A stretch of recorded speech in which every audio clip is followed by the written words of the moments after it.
البطورمان يوفات بعد الخوال يوفات بطورمان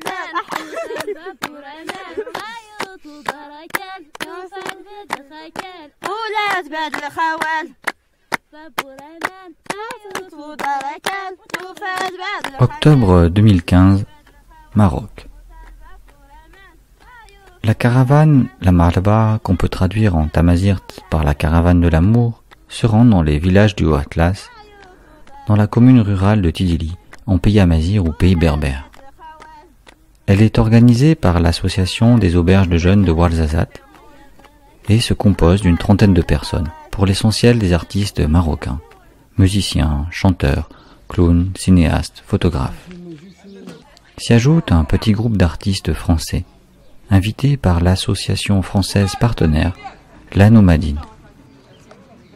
De douar en douar, les caravaniers proposent des ateliers et des animations et donnent chaque soir un spectacle sur la place du village, à la fin duquel sont distribués des habits et des fournitures scolaires.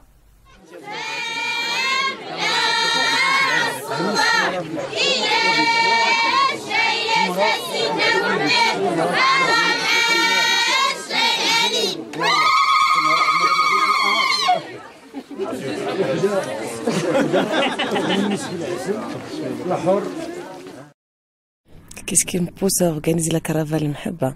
À vrai dire, ça fait longtemps que je travaille dans le domaine associatif et durant toute mon expérience dans le domaine, j'ai constaté que les villageois et surtout le monde isolé dans la province de Ouarzazate a besoin encore de la solidarité, de l'entraide.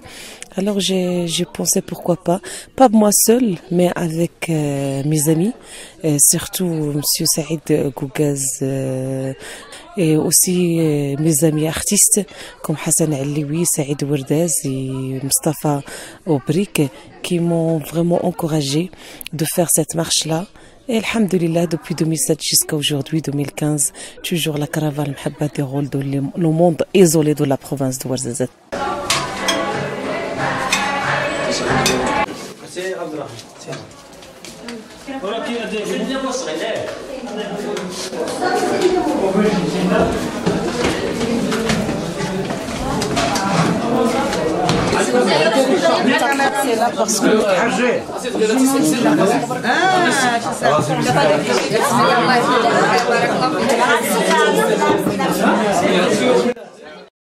Cette année, j'anime des ateliers de sensibilisation auprès des femmes, des ateliers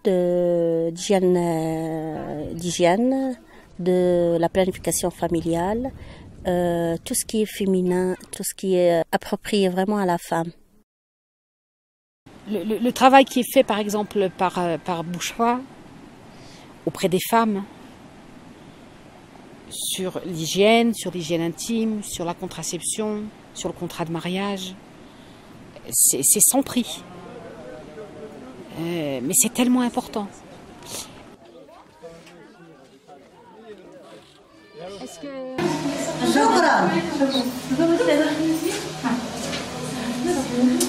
De le monde rural, c'est un peu, à vrai dire, pour que les femmes sortent et venir pour une soirée, assister à une soirée ou bien à n'importe quelle activité qui est faite par des étrangers, c'est un peu, c'est pas facile. C'est difficile parce que c'est un monde où la femme reste simplement dans la maison. Elle fait juste les travaux de la maison et elle n'a pas sa place dans la société, surtout dans ce domaine-là, ça veut dire associatif ou bien juste dans le domaine culturel et artistique. Alors pour moi, quand les femmes assistent à la soirée ou bien assistent à des ateliers, ça veut dire qu'on a vraiment pu exercer une activité qui est tout à fait très intéressante et qui est touchante pour elles.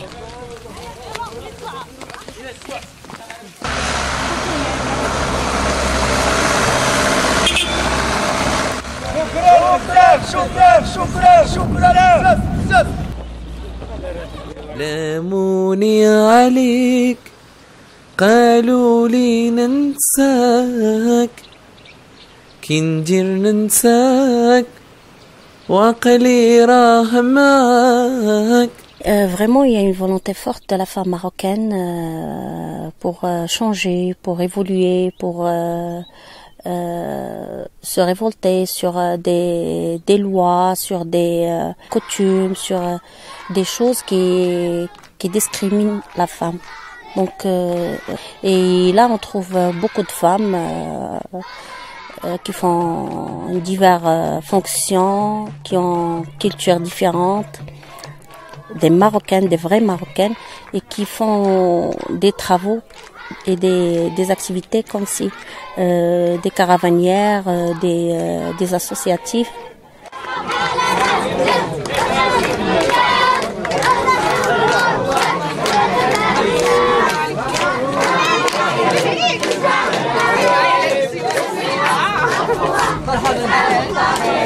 Caravane et les mix, et pour ce monde-là, toujours dans la montagne, c'est pour cela que je dis c'est tout à fait difficile d'avoir les femmes qui viennent assister à les ateliers, qui viennent assister. Aussi, c'est difficile que les hommes de la montagne acceptent ça et laissent leurs femmes de venir et de sortir à la soirée.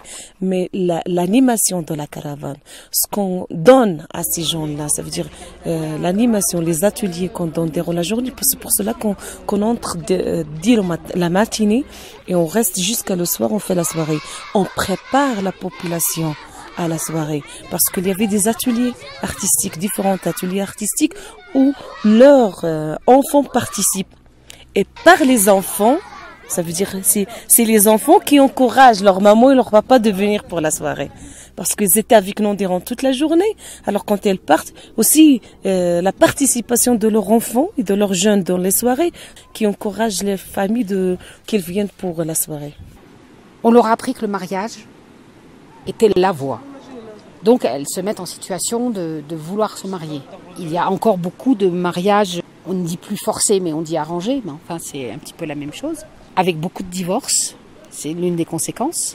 Et ce qui donne des femmes qui ont d'autres envies.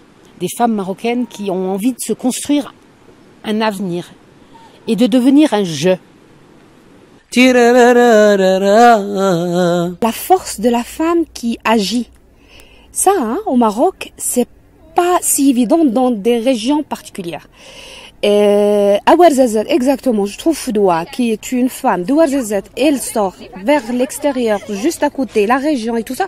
Ça veut dire que c'est quelqu'un qui est impliqué dans sa région, dans sa culture. Sur le change, ça a cliqué. Donc, en montant à la caravane, bien sûr, on a rencontré du monde, tout ça. Il y avait la possibilité de faire des ateliers. Mais l'objectif principal de ma participation dans le caravane, c'était présenter mon documentaire qui s'intitule La mélodie du geste à tisser, que j'ai réalisé avec des jeunes.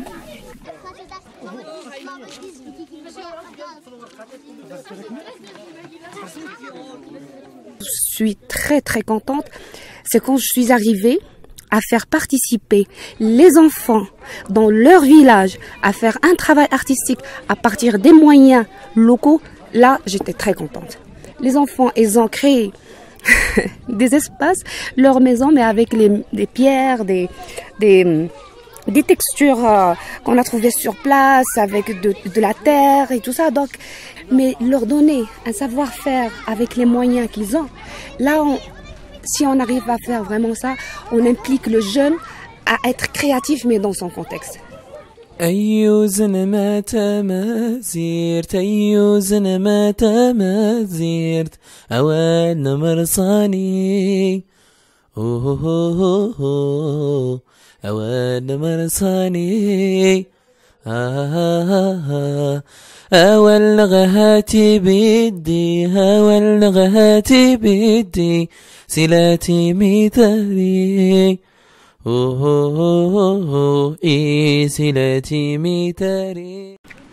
crois que finalement leur ligne vit plus de choses encore que Coquelicot.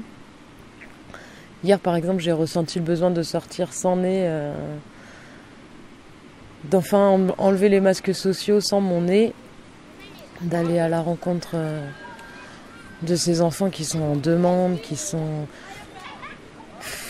hyper généreux, hyper accueillants et qui ont des étoiles dans les yeux pour un rien, pour une petite voiture, pour voilà, enfin c'est merveilleux quand on voit que nous les enfants, ils sont gâtés pourris d'un million de choses à Noël. Ici, juste on leur offre une petite voiture et tout s'éclaire, tout.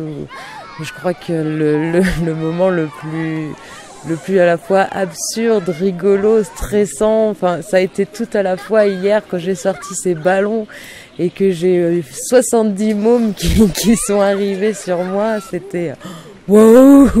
Il y avait une partie de moi qui disait qu'est-ce qui se passe, il faut que je m'enfuis, et une autre partie qui s'est dit non mais c'est merveilleux, c'est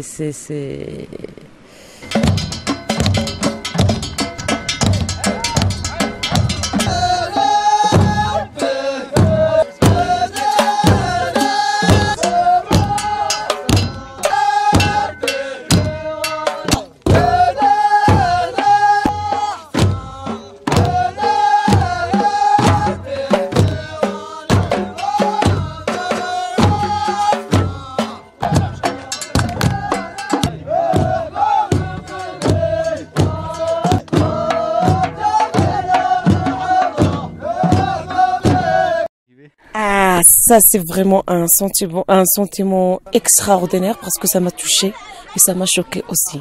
Ça m'a touchée parce que d'un certain moment, quand j'étais sur scène animée et faire mon speech, comme ça, spontanément, les femmes commencent à chanter un chant pour accueillir Qafilat al-Mahabba. Et dans le chant, il y a un refrain où ils disent « Nous souhaitons la bienvenue Qafilat al-Mahabba ». Alors pour moi c'était un peu très fort et j'ai pas pu résister et à un certain moment j'ai pleuré parce que je me suis dit bah alhamdulillah et ça m'a choqué beaucoup parce que les femmes dans les villages sont un peu comment dirais-je sont un peu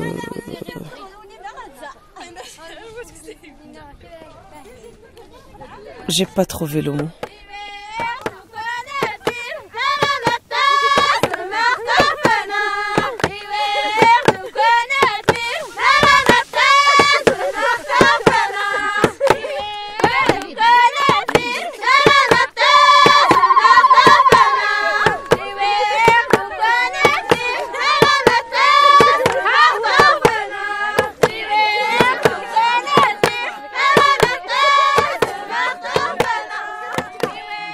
Commence là. 3. Non, commence là. Là.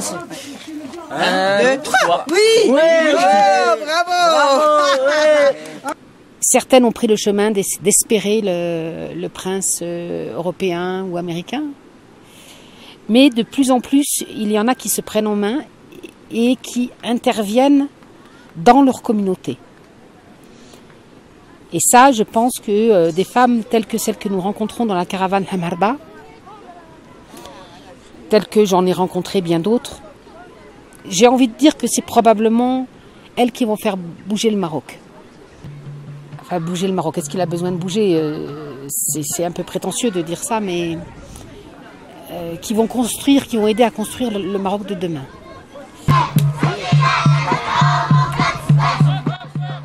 Et les enfants, au-delà de l'école primaire qui est donnée dans les douars, pour aller au collège, ils doivent aller à la cité qui est proche pour nous, en théorie. Mais c'est 2 heures de route. 2 heures de route en transport, comme ils disent. C'est très cher.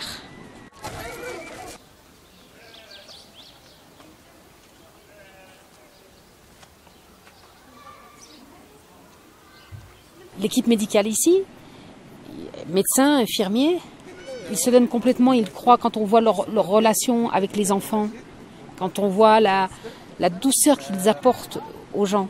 Et en même temps, la demande des populations. Notre émission dans cette caravane, c'est de faire des consultations en diabète et de la tension artérielle.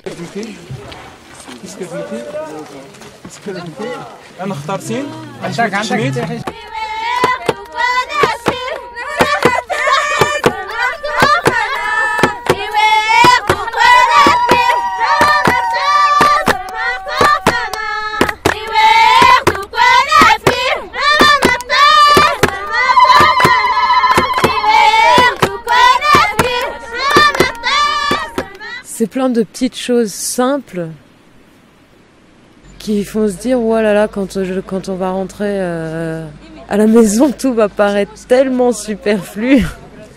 Parce que, et finalement, le bonheur, il est là dans ces petites choses simples. Il n'est pas dans l'accumulation qu'on est tenté de faire et à laquelle il est difficile de résister quand on est dans nos vies ordinaires, quoi. Peut-être ça sera plus facile maintenant d'y résister grâce à toutes ces images qui vont rester ancrées là. Voilà.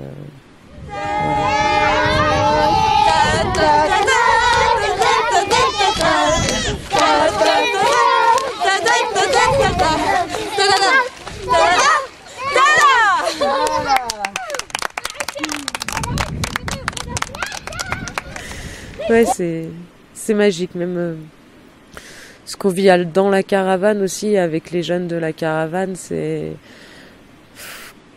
Toutes mes barrières sont aussi un petit peu en train de tomber, d'arriver à aller vers l'autre sans cette peur, c'est encore difficile, hein, c'est pas encore gagné, mais ça avance, quoi, ça avance à une vitesse fulgurante par rapport à ce que je vis dans le quotidien, quoi.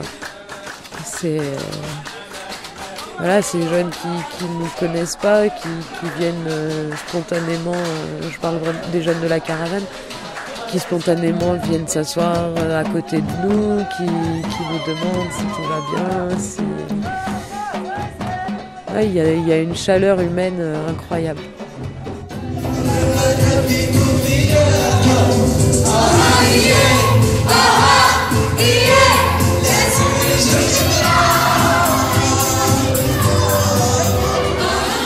Le dernier soir, la caravane donne un ultime spectacle dans une école communautaire pilote pour une centaine d'enfants issus des montagnes et internes. Je me questionne sur ce que j'ai vu. Témoins de la vie traditionnelle des Amazirs, ces villages vont-ils disparaître emportés par les flots tumultueux de la mondialisation? Dans ces montagnes de l'Atlas arides et dénudées, ils savent se nourrir de leur culture et de leur bétail. Ils sont des exemples de sobriété qui me semblent subis plutôt que volontaires. Ceux qui ont fait fortune à Casablanca ou en Europe reviennent et construisent des maisons en ciment, symbole de leur réussite. Ils délaissent le pisé à base de terre et de paille, alors que les Européens le redécouvrent.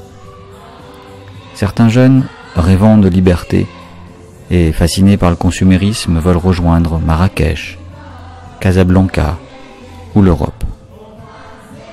Les femmes, toujours actives, s'occupent des enfants, des champs, du bétail, sont à la rivière pour la lessive, font le pain et me donnent l'impression de permettre à un équilibre fragile de tenir. La société amazigh est aussi traversée par l'arrivée d'un islam dont les règles sont loin de leur culture. Et ces filles et ces garçons, éloignés de leur famille, chantant et dansant, où seront-ils demain? Dans les grandes métropoles ou dans leurs montagnes? Auront-ils acquis des connaissances, des capacités de réflexion au service d'un esprit critique, développant le meilleur de l'humain? Je voudrais que ces images nous donnent à voir la complexité de nos sociétés et que ces enfants nous éloignent des amalgames racistes, simplistes, et soient un témoignage de vie, de fraternité et d'humanité.